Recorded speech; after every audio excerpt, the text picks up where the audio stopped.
સૌપ્રથમ વાત કરીએ મુખ્યમંત્રી ભૂપેન્દ્રભાઈ પટેલનો વધુ એક ખેડૂતલક્ષી નિર્ણય, જેમાં ડુંગળીનું ઉત્પાદન કરતા ખેડૂતોના હિતમાં મહત્વપૂર્ણ નિર્ણય લેવામાં આવ્યો છે।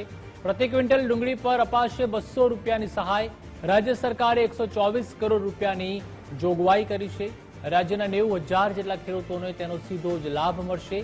એપ્રિલ મે દરમિયાન ડુંગળીનું વેચાણ કર્યું હોય તેને સહાય મળશે। મહત્તમ 250 ક્વિન્ટલ સુધી 50,000 રૂપિયાની સહાય મળશે।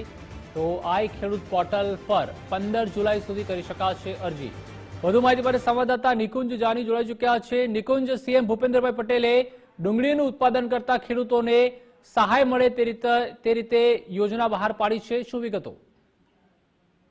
પ્રતિભાવ, ડુંગળીનો બજાર ભાવ ખૂબ ઓછો છે અને તેના કારણે ખેડૂતોને સહાય પૂરી મળી રહે તે માટે રાજ્યના ખેડૂતોને 200 રૂપિયા પ્રતિ ક્વિન્ટલ આર્થિક સહાય જે છે તે આપવાનો રાજ્ય સરકારે નિર્ણય કર્યો છે।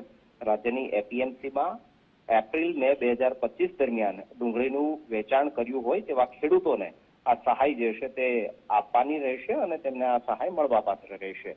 ખેડૂત દીઠ મહત્તમ 25,000 કિલો એટલે કે 250 ક્વિન્ટલ વેચાણ સુધી મહત્તમ 50,000 રૂપિયાની સહાય જે છે તે આપવાની રાજ્ય સરકારે આ જાહેરાત કરી છે અને ખેડૂત સહાય મેળવવા માટે આઈ ખેડૂત પોર્ટલ પર આગામી 15 જુલાઈ સુધી અરજી જે છે તે ખેડૂતો કરી શકશે। સહાય માટે 124 કરોડ રૂપિયાની જોગવાઈ રાજ્ય સરકાર તરફથી કરાઈ છે અને લગભગ 90,000 જેટલા ડુંગળી પકવતા ખેડૂતો જે છે તેનો આ લાભ મળશે તે પ્રકારનો રાજ્ય સરકારનો દાવો છે। જી, આભાર નિકુંજ માહિતી બદલ।